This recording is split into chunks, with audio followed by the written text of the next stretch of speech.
Hello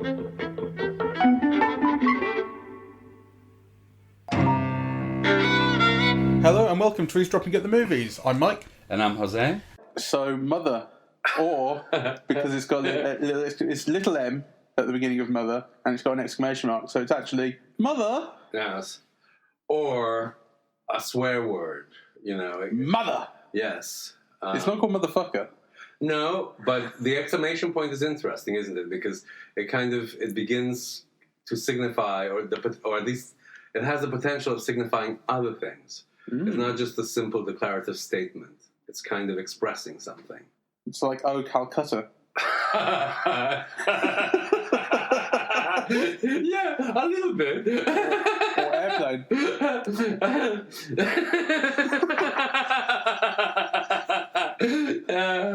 Should we start again? No, I like that. So, Mother. Mother? Yes. Mother? Well, you know, first of all, I think it's great. I'm not understanding some of the responses. Or in a certain way, Well, presumably everyone hates it.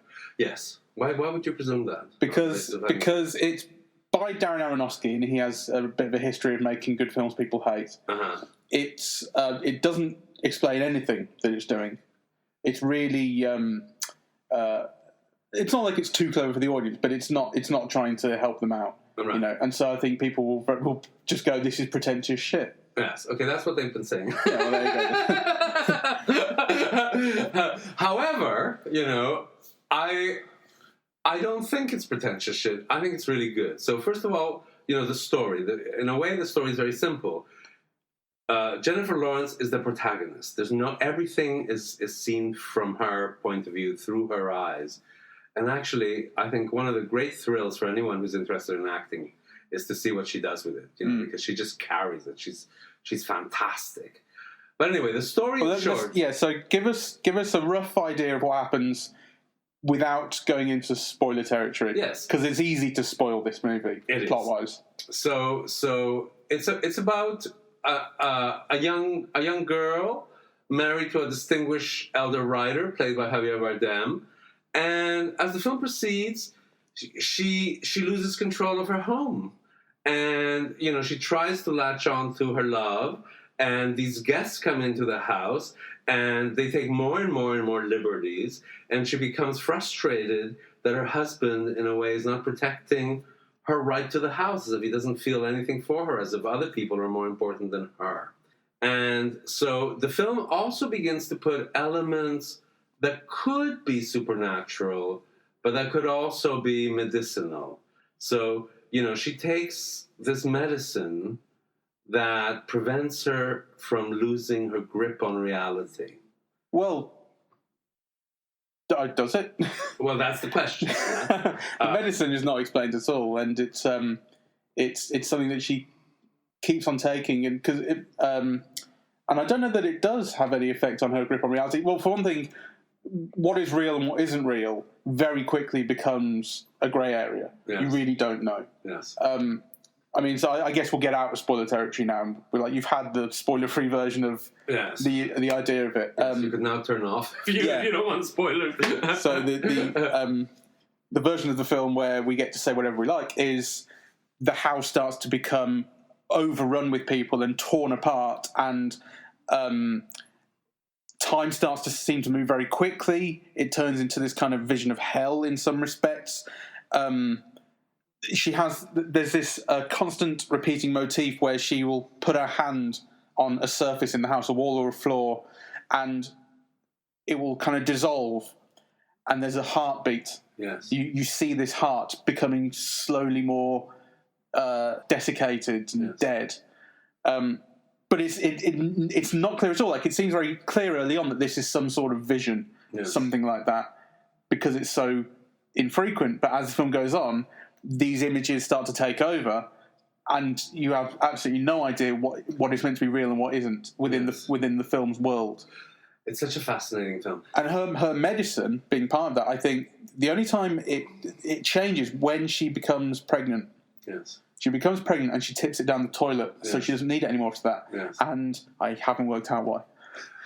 Well, because it'll affect the baby. So it's well, you'd think, but maybe it's done its purpose. Maybe it was to get her pregnant. Or what happens is that since she stops taking the medication, then, all that happens in this filmic world, which becomes more and more and more and more a vision of hell, right, is actually having to do with, like, her, it could be internal. Yeah. Yes. But I want to talk a little bit about the theme of the film, because, in a way, you see everything through Jennifer Lawrence's eyes, and she's really trod upon. She's this woman who all she wants is her home, and she's building it from scratch, and, she's taking care of her every little detail, right? And there's this guy who's her husband, who's unappreciative of it, who invites all these strangers over and over again, who treat her with disrespect, take liberties, and destroy her home. And this is cyclical in the film, but becomes worse and more intense until the end, right? So on the one hand, it's about the Jennifer Lawrence character. On the other hand, I think the film, really interestingly, can be read from the point of view of Javier Bardem. Yeah, so you could say that the film is really about him, but seen through her eyes. So here's a guy who's a poet, who's a creative person, who all he cares about is to create, right? And as you learn from the film, he's basically feeding on his previous wife's love, is what actually allows him to create, as this new wife who will give herself totally to him is preparing to give him all her love, so that her love can replace that which has been previously destroyed, which is the previous wife's love. But this is not just a previous wife, because that's barely mentioned really, because the idea of it being cyclical, at the end of the film she dies and her heart produces this stone, which is this thing that he's had all the way through. Well, he had it at the start of the film, and then a new wife, a different actress, is kind of formed in bed the way that Jennifer Lawrence was right at the start of the film. So this is not exactly a previous wife, but this is a kind of cycle of reincarnation. Well, you're kind of told it was, because the thing is that you're told that this same house had been lost in a fire, and all that he rescued from it was like this precious stone. Yeah, well, it's almost like a glass. Yeah, and that precious stone is what enables him to be creative. Yeah. So then that precious stone is destroyed, and then what the rest of the film is about how actually Jennifer Lawrence's heart will end up becoming a similar stone that replaces the other one, at the same time as Jennifer Lawrence is herself replaced by another woman. So actually, you can assume that, at the beginning of the film, what's happened is something very similar to what happens at the end.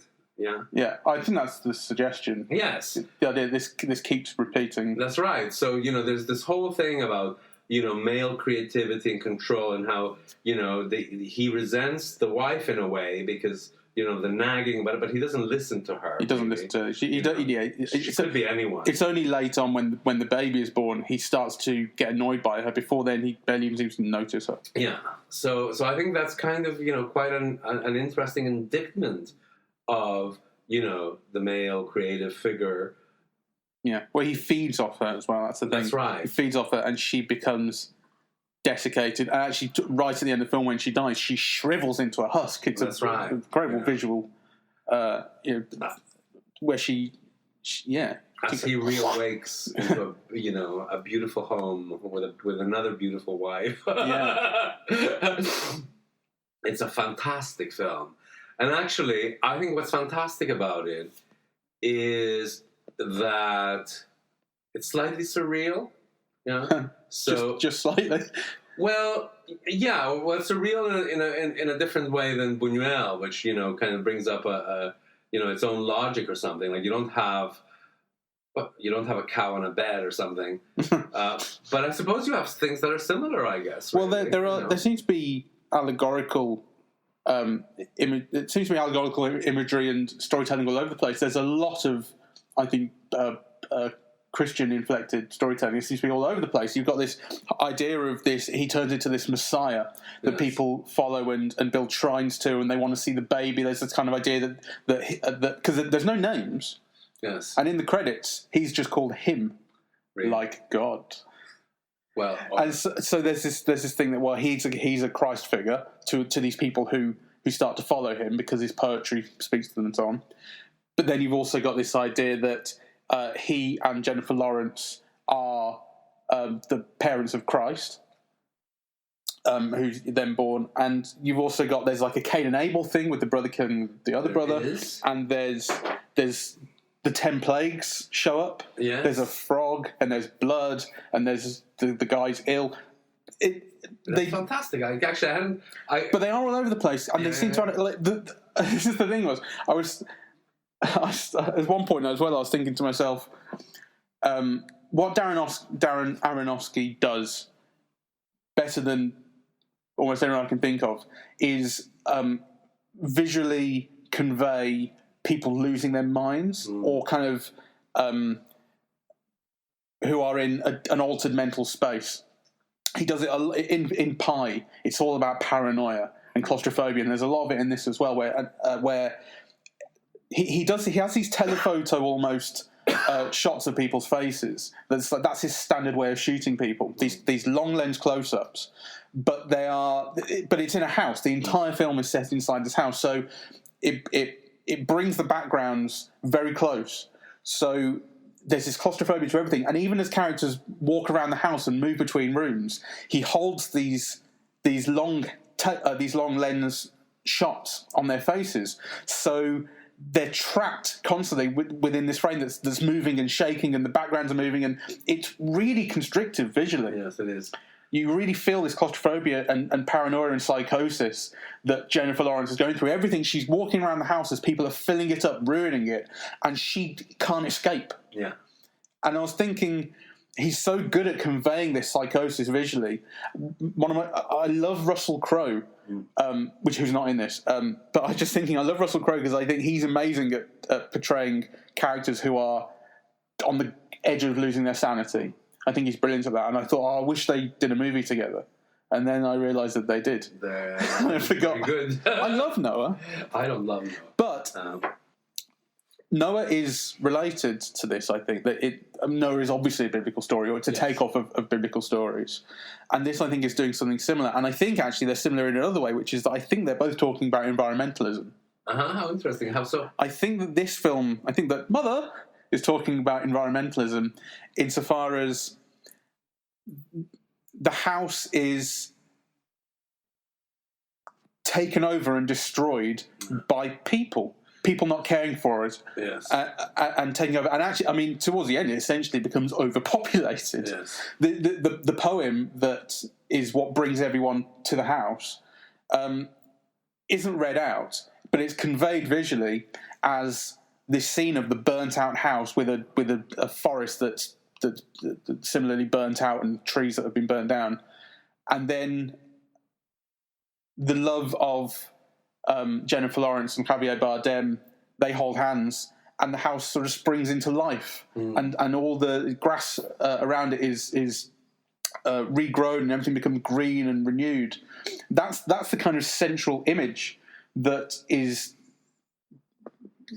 what's conveying this supposedly sort of masterwork that Javier Bardem has produced. That is then the vehicle that gets everyone to come to the house and believe in him as a Christ figure. Yes. I don't know. I'm not sure about as a Christ figure. It's very interesting because, there are figures that come in that definitely have like this demonic cast to them, really. You see it as a kind of a vision of hell. The first two that come in, Ed Harris and Michelle Pfeiffer. His wife, Michelle Pfeiffer, they are skeletal. They are. They really are. Yeah. Like, Ed Harris is old and craggy, and Michelle Pfeiffer has these lines on her face and these sunken eyes. She's shot so cruelly. Yeah, but she he's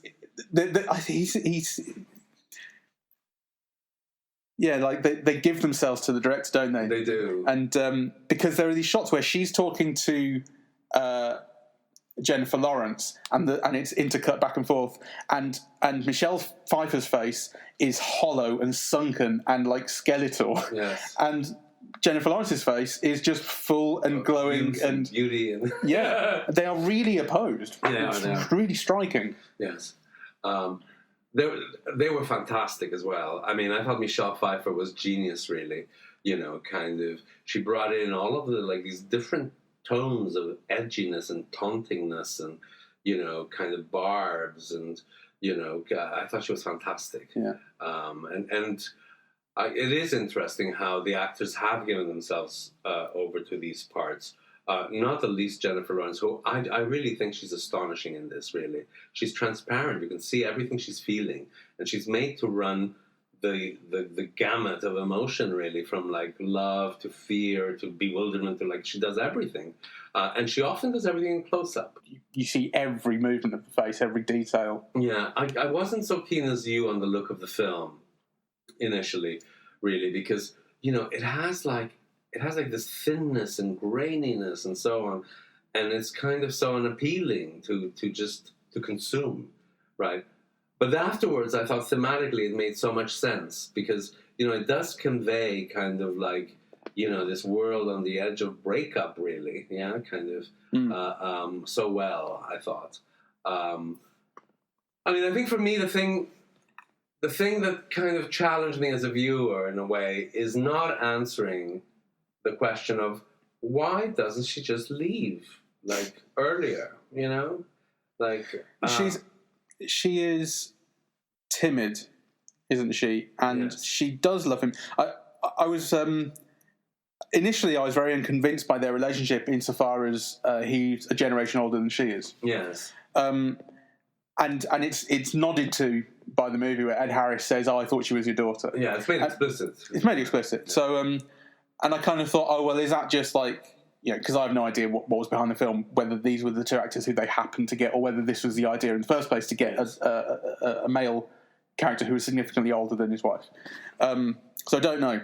Well, but thematically it makes sense. It started to make sense very quickly, and I started to like it because they are opposed in so many ways. She's timid and he's bold, and she's small and light and he's large and dark, and he's comfortable all the time, yes. And she's the opposite. Yes. She's not comfortable at all, and it's supposed to be her home. Yes. That she's essentially made herself. She's put herself into. She is the home. She is the home. She's invested everything. The home is her. Yeah, and she has this weird supernatural personal relationship with the home. Let's explore this idea. So if the home is her, which I think, Doesn't he say that at the end? Maybe I misheard it because it was hard to tell. I think he said, "I am I and you are home." Yes. I think. Yeah.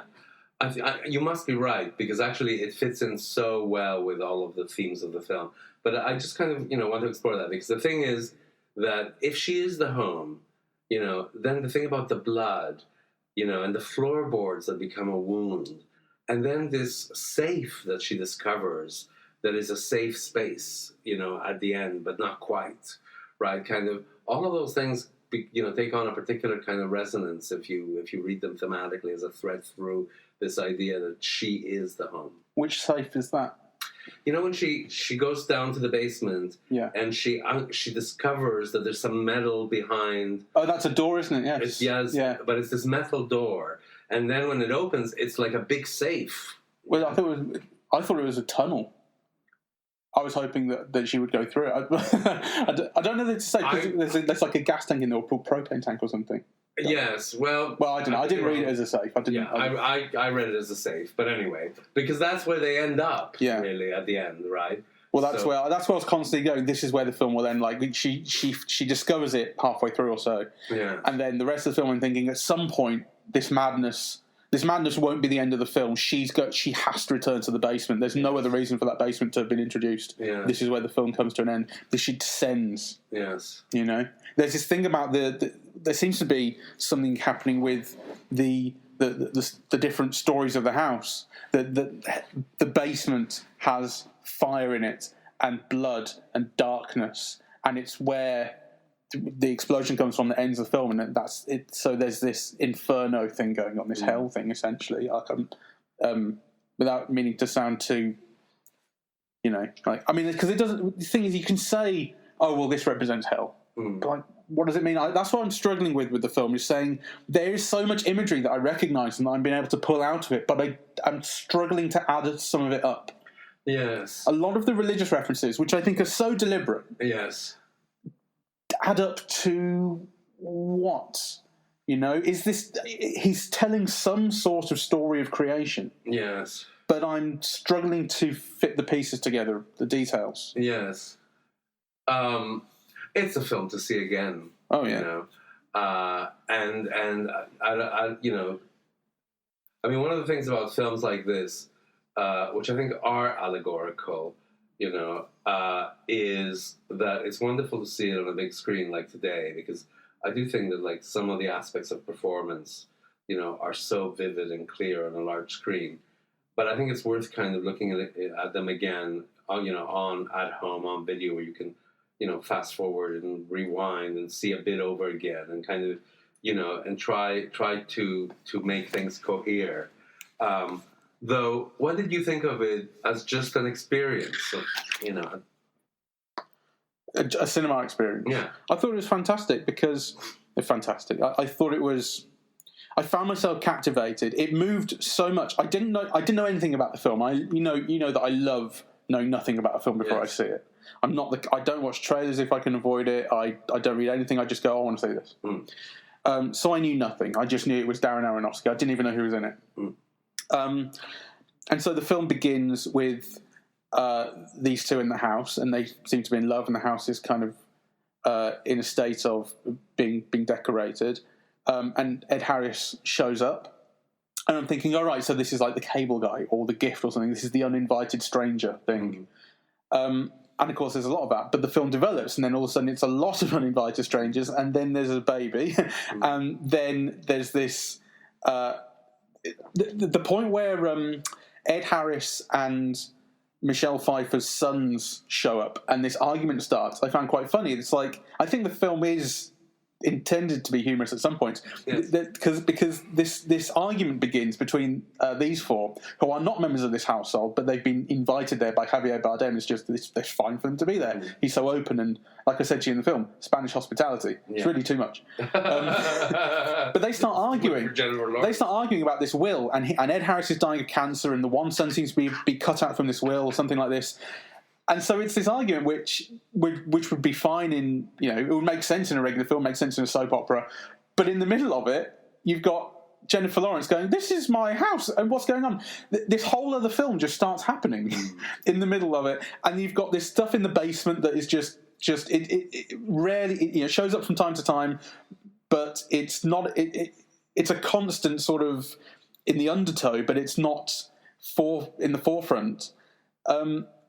And things just move, and then all of a sudden, this horde of people show up who are fans of Javier Bardem. Once this poem has been released that everyone loves, and then the film goes in a completely different direction, and it becomes like a rave seems to start. All of a sudden, parts of this house start showing up that you've never seen before. They seem to put in gates and fences and barbed wire. The police show up on 3 different occasions, like in the same evening. So that's what I mean about time sort of seeming to start to move very quickly. What this is all getting to is, in the moment-to-moment experience of watching it, I was gripped because I did not know what was going to happen. I liked everything that I was seeing because it was bold and unafraid and imaginative and weird, and it's a struggle to say that it all made sense, but kind of within the film's own internal logic, it all seemed to be building something coherent, kind of emotionally.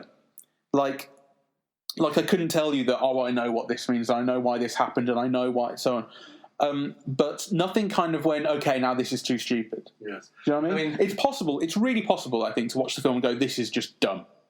Well, clearly people have been doing that, but I think they're wrong. Yeah. I think, as you said, the film has a logic, right? And I do think that everything is deliberate and everything, kind of has sense, and, everything is part of the structure of everything else. Now, some of those things aren't quite accessible to me yet, right? But I actually don't think that that's a problem with the film. I mean, I think, that's an invitation to think about it some more and to and to wonder about kind of what it means and to see it again, right? Because once you watch it, you realize that it's rich in kind of both thematic meaning and also as a kind of like an emotional experience. Really, it takes you places. Yeah. And I do think it's very funny. And I think it is. If you go with the idea, that some of it is meant to be funny, I think you also kind of enter into it into a slightly different way. Really, I think it's a mistake that the film has been billed as a horror film. Right. Well, I didn't know that, obviously, because I never know these things. Yes. Well, I think part of people's bewilderment. It is to an extent a horror film. It builds on some horror tropes. It's an isolated house in the middle of nowhere with no phone reception. The opening scene is of a woman on her own in this house, walking around. You have no idea what's happening. With no Wi-Fi, it has phone reception. It has landline. It has a landline. And it has a landline, but your mobile phone won't get any reception. Right. They make a point of that because again, that becomes this thing of you're isolated. If you can't get to that phone, there's no one to help you. And of course, later on, someone just takes off the wall. Yes, as a souvenir. Yes. I'll tell you what, I was getting so triggered, almost like properly, swear to God, by the rudeness. I think as a British person, this film really speaks to me because you've got all these strangers who are just showing up and taking liberties, and I can't have that. And I was getting my heart was pounding. How can you behave this way in someone else's house? But at the same time, Javier Bardem, come on in, help yourself. Like, what are you doing? I think this film is a horror film in Britain. I was horrified by it as well, I must say, because, there's one thing about, Javier Bardem's attitude, which he's basically saying, make yourself at home, treat this as if it's your home. Yeah. But actually, people were not treating it as if it was their own home. No. People were treating it as like if it was a trash trailer. Yeah. They were going to throw up a cliff in 2 minutes. But then what that really comes down to in the end is it comes down to his ego. He wants to be loved. They say as much as this in the dialogue. This is not reading anything into it. He loves to be loved. He she's constantly asking him to tell all these people to go home because they'll listen to him. They're there for him, so they'll listen to him. And it's not I can't make them go home. It's I want them to stay. He not only loves to be loved, he's absolutely dependent on it. Right? That's the whole thing about that rock, which is a heart, which is the love that which is what enables him to kind of live and create and move forward is actually it's her love. It's her love. I mean, and again, they say as much in the film. This is not reading anything into it. When Jennifer Lawrence dies, he says to her, "She's burnt from this explosion," and he says, "Your love is still there, isn't it? Something like that. You still love me." And she goes, "Yes." And she goes, "Take it." And he reaches in and takes this from her chest. From her heart breaks apart and reveals this. So it is literally her crystallized love is his inspiration. It's. I mean, some of it, I suppose that sounds really overt. Some of it is really overt. Like in that respect, it's a film about men leeching off women and using them. And it's because this sort of stone that he's left with has pride of place on his mantelpiece, and it's used as inspiration. It's like, but you've destroyed a woman for this. Exactly. You've ended a life for this. I think that's a good note to end on, actually, because it brings it back to this point that Jennifer Lawrence is the protagonist, right? But the theme of it is really, in a way, about what men do to women, which is kind of, they use them up, they suck them dry, right? And kind of basically just use them as a motor, not only for existence, right, but for development and kind of, to have a life. Yeah. Right. And if my interpretation of it as an environmental parable is of any use, then it's saying exactly the same thing about Mother Nature. Well, I think Mother Nature is destroyed and taken and used for our own pleasure by people. Man. By man. Yeah. By man, of course. which is another word for humanity. Man. It's cost $30 million, and in 3 days, 3 days, it's made $3 million. It's headed for disaster. So that's a shame. Yeah, it's too bad. I mean, there is something interesting to talk about at another point. You know, there are these absolutely great films. There are films at the moment that kind of function in the way that, you know, art cinema was set to function in the 60s, right? That the idea is that you come out of the theater and you want to have a conversation about it, right? What is it about? What does it mean? Kind of, you know, it's just so interesting. What does it say about people, about the way, our world, the way we live?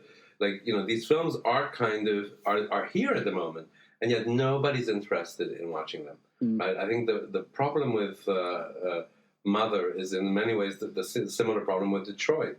You know, kind of truly great films, kind of done by brilliant people about kind of, you know, the great questions of the day, and nobody is interested. I think it's kind of a very interesting thing to speculate about, and maybe we should do a chat about just that at some point. But that's too intimidating for me. I only know about cameras, movements, and long lenses. All right, let's leave it here.